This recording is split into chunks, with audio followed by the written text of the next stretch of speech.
I'm Teresa Coates from Shannon Fabrics, and I'm here at the Fat Quarter Shop Studios, and today we're going to be talking about how to make a strip quilt. So the first thing we're going to need is our Cuddle kit. This is one for a Fab 5 strip quilt, which you can find in the back of all of our kits. You'll see what the finished kit can look like, as well as the backing fabric that's needed and the size that it will make. You can tell the difference between whether the kit comes with a backing fabric or not by looking for this. If it has a backing fabric, it'll just have one fabric shown. And if you need to find yourself one, you'll see the 3 different varieties that are available. Also, it'll tell you all the sort of notions and some quick tips on working with it. So we'll have the kit.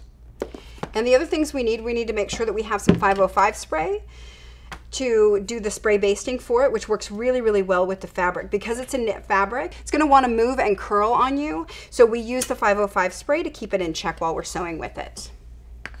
Okay, you're also going to need to get yourself some sort of batting to use in the middle of the quilt. You can use just a cotton fabric, just a muslin, or you can use batting. So we recommend that you use the thinnest batting you can find. You can use a cotton or you can use a polyester.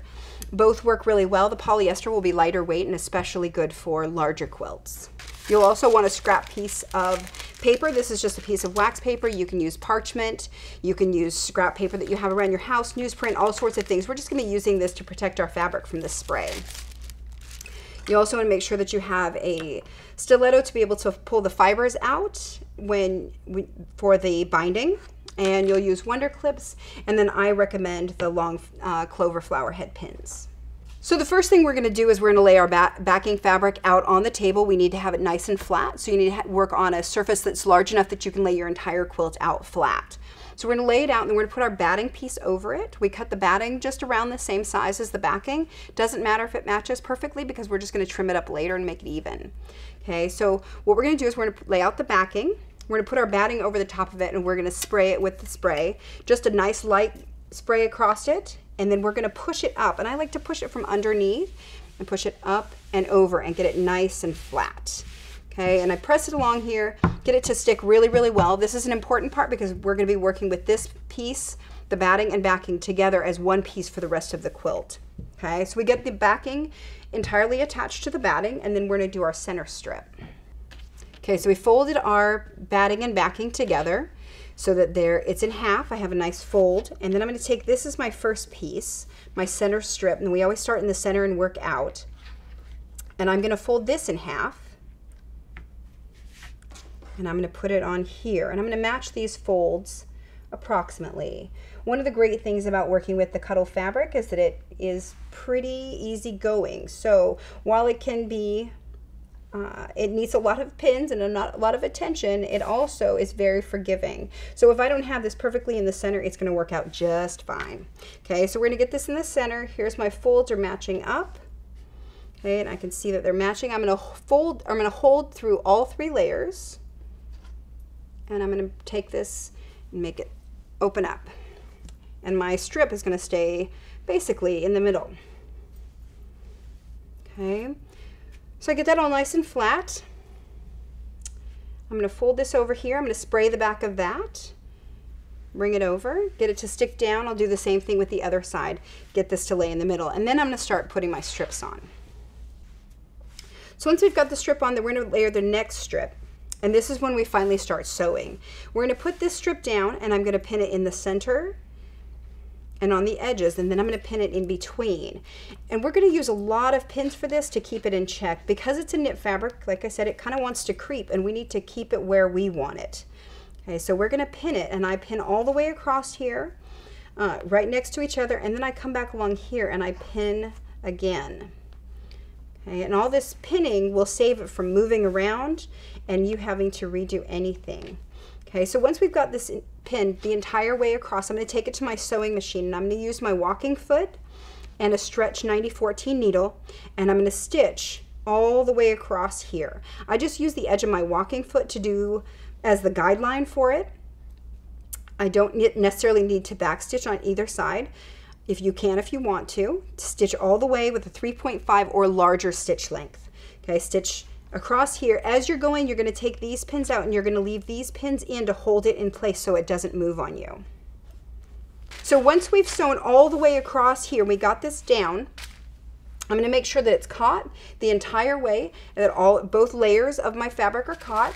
And then I'm gonna take my extra paper and I'm gonna slide it underneath this so that I can spray it and not overspray onto my other fabric. So then I'm just gonna spray the back of this and push it up. And I push it from underneath just like I did the batting to get it nice and flat. You're gonna kind of push it up and out so that it's nice and flat and stuck. You can see that it will want to curl if it isn't spray basted, and that's why we do that. Once it's been spray basted, it's nice and flat. You're gonna do the same thing over and over again. Keep adding the rows until you get all the way to the end. Okay, once you've got all of your strips sewn on, you're then gonna square it up with just a rotary cutter. Make it nice and neat, and then I like to stitch just right across the end to hold that in place really well before I do the binding. So the binding fabric is a Luxe Cuddle fabric, and it'll come in your kit, and a 10-inch strip, and you're just gonna cut that down into 1 3/4 inch strips. We're gonna cut that. You're gonna put them together if you need to lengthen them, which you will. It'll be a 60-inch strip, and you'll need to add at least 2 or 3 of them together to make the binding for your quilt. You'll do that same as you would just for a patchwork quilt, where you're gonna put them right sides together, pin it, and then you'll stitch it and bring it like this. And you'll have a large binding strip to be able to go all the way around your quilt.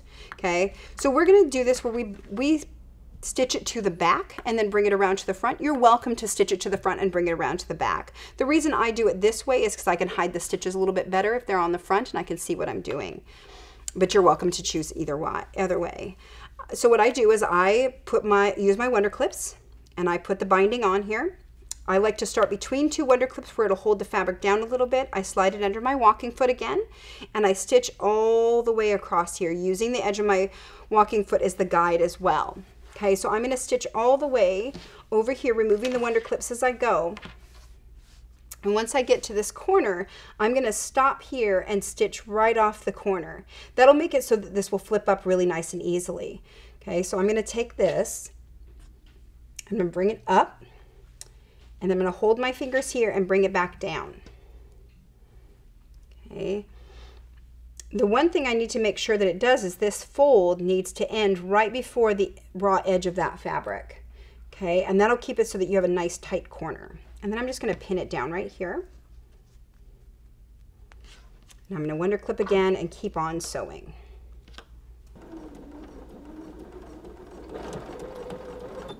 So once I've sewn this all the way around, I've left myself a couple of good long tails, I'm going to finish up that binding. Okay, and the way I do this is a little bit of a cheater method that's only going to work on Cuddle fabrics, and it's only because it's a little bit stretchy that it works really well. So I'm going to bend this up, and I'm going to bend this one down in the direction that I want them to go when it's finished. Okay, and I leave a little gap in here. Because it's stretchy, it'll pull that nice and tight when I'm done. If I pull this tight now, put it here when I stitch it, it's going to be too loose and it's not going to fit my quilt. So I leave it just a little bit of a gap. I hold it down real tight and I stick my pin through the folds. Okay, and then it's about where I want it to be sewn. But I'm going to bring it over here, flatten it out again, get it nice and neat. Perfect it a little bit, and then I'll put the pins in just to the side of the seam lines. So on either side, and then I'm going to stitch it from this corner to this corner, back stitching on either one, and then I'm going to trim that extra off. Okay. Then once we've done that, we're going to bring it back down here, stitch it down all the way around.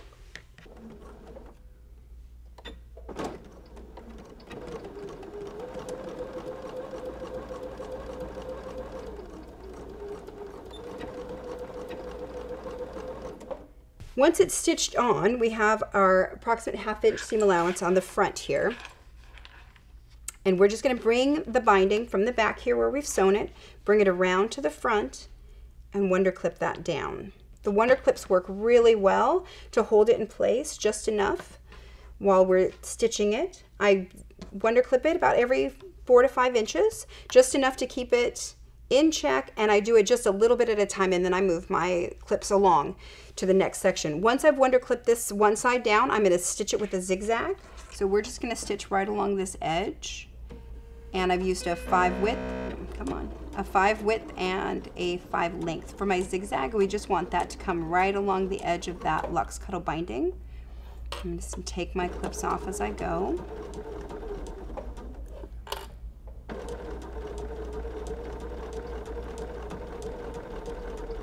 And it's gonna hide all of those fibers in the zigzag once we are finished. So we're gonna stitch all the way to the end here.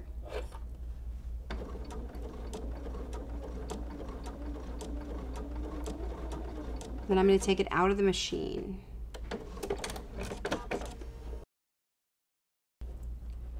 Fold it again and wonder clip one more time. Okay, we've got, can you see that? So we've just folded that corner over. It doesn't matter how nice your miter is because we're not even going to be able to see it because it's hidden all among the fluff, which is great. So I'm going to pin it down so I can get it to go back under the foot where I want it to be, and then I'm going to take that pin out before I start sewing.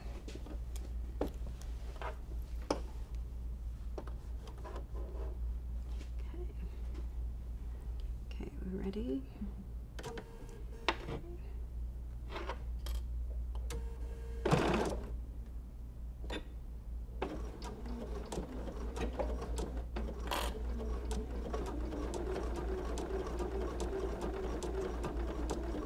So I've just zigzagged right along this edge with a nice long wide zigzag, and then I'm going to come back in with my little stiletto, bring up the Luxe Cuddle to sort of hide those stitches, and then we're done. You can find lots of kits at fatquartershop.com, and make sure you check out our other videos.